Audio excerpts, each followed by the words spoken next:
حضرت زید بن ثابت رضی اللہ تعالیٰ عنہ نبی کریم صلی اللہ علیہ وسلم کے ارشاد نقل کرتے ہیں، نبی کریم صلی اللہ علیہ وسلم نے فرمایا شام کے لیے خوشخبری ہو، شام کے لیے خوشخبری ہو، شام کے لیے خوشخبری ہو۔ تو صحابہ نے عرض کیا، پوچھا کہ کیوں؟ تو آپ صلی اللہ علیہ وسلم نے فرمایا اللہ کے فرشتے شام پر اپنے پر بچھائے ہوئے ہیں۔ گہرائی سے اگر سوچا جائے تو شام کی کئی احادیث مبارکہ میں فضیلت آئی ہے۔ بے شک شام میں فلسطین بھی شامل ہے، بے شک اردن بھی شامل ہے، اور موجودہ شام بھی شامل ہے۔ شام ہمیشہ سے ایک اہمیت کا عامل رہا ہے۔ آج محمد بن سلمان نے امریکہ سے اربوں ڈالر کے معاہدے کیے، اور امریکہ سے اربوں ڈالر کی انویسٹمنٹ کے بعد امریکہ سے اربوں ڈالر کا اسلحہ خریدنے کے بھی معاہدے کیے ہیں۔ ایک اس چیز کو بھی سوچنے کی ضرورت ہے کہ سعودی عرب بھی اپنی طاقت کو بڑھا رہا ہے، اور وہ کس کے کام آ سکتی ہے؟ سوچنے کی بات یہ ہے، چونکہ کوئی بھی شخص جو معاہدہ کر رہا ہوتا ہے یا جو چیز کر رہا ہوتا ہے وہ اس کے لیے ہمیشہ اس کی حکومت نہیں ہوتی، یہ اللہ کا نظام ہے، اور اللہ جسے چاہے اس سے چھین بھی لیتا ہے اور جسے چاہے اسے دے بھی دیتا ہے۔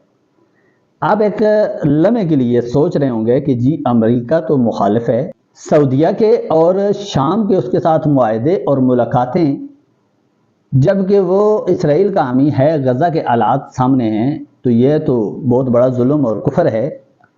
لیکن آپ اس میری ایک چھوٹی سی مثال پہ غور کرنا، وقت کے ساتھ کیا کرتا ہے اور کیا ہوتا ہے یہ میرا اللہ جانتا ہے۔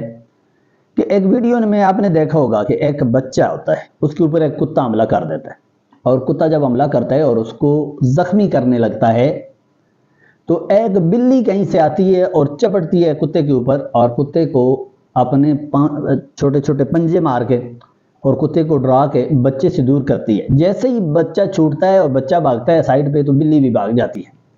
یعنی کہ اللہ جب کسی سے کام لینا چاہتا ہے تو وہ ظالم کو روکنے کے لیے کسی دوسرے ظالم سے بھی کام لے سکتا ہے، اور جب اللہ کام لینا چاہتا ہے تو کسی سے بھی لے سکتا ہے، کسی بھی انداز میں لے سکتا ہے۔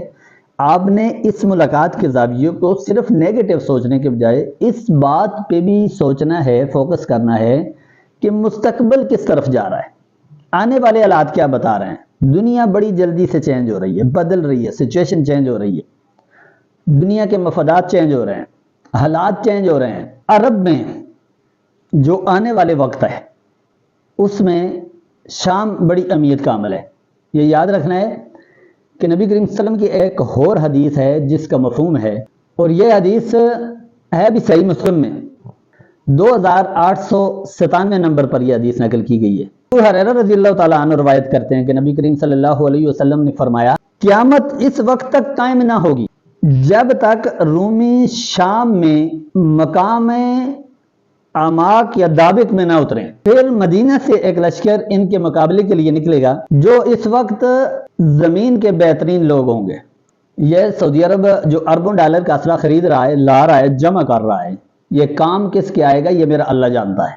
شام کے صدر نے اگر شام کو سٹیبل کر لیا اور شام کو ایک نئی راہ پہ گامزن کر لیا اور شام کو اگر مضبوط کر لیا تو آنے والا وقت احادیث مبارکہ کی روشنی میں شام ایک مرکز ہوگا آنے والے وقت میں، اور شام ایک خاص اہمیت اور کردار کا حامل ہوگا۔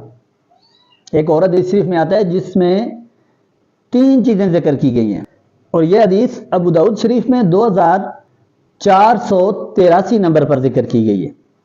نبی کریم صلی اللہ علیہ وسلم نے ارشاد فرمایا جس کا مفہوم ہے کہ تم ان قریب 3 قسم کے لشکر بنو گے، شام میں، ایک یمن میں اور ایک عراق میں۔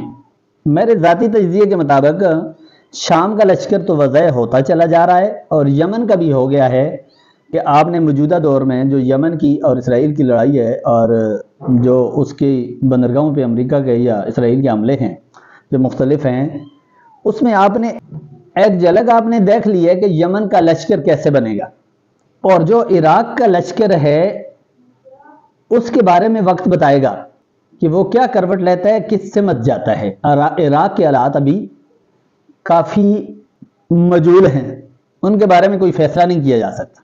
عبداللہ بن حوالہ نے کہا کہ یا رسول اللہ صلی اللہ علیہ وسلم، اگر میں ایسے زمانے کو پالوں تو میں کیا کروں؟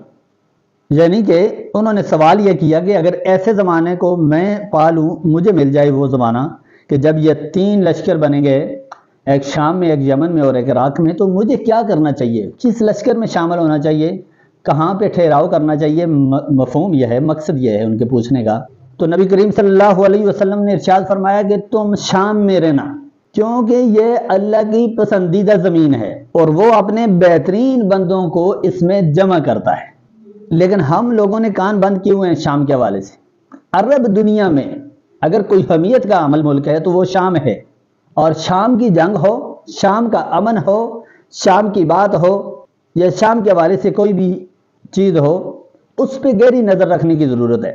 آخری زمانہ میں بھی اگر وہ قریب ہے، اگر دجال نکلنے کے قریب ہے، امام مہدی علیہ السلام کا اگر ظہور قریب ہے، تو پھر یہ حدیث بھی بڑی اہمیت کی عمل ہے، جو کہ صحیح مسلم میں 2937 نمبر پر آئی ہے، جس کا مفہوم ہے کہ نبی کریم صلی اللہ علیہ وسلم نے ارشاد فرمایا اور دجال کے فتنے کا ذکر کرتے ہوئے فرمایا، اور اسی دوران یہ فرمایا کہ اللہ تعالیٰ عیسیٰ ابن مریم کو بھیجے گا اور وہ دمشق کے مشرق کی جانب فید مینار کے پاس اتریں گے۔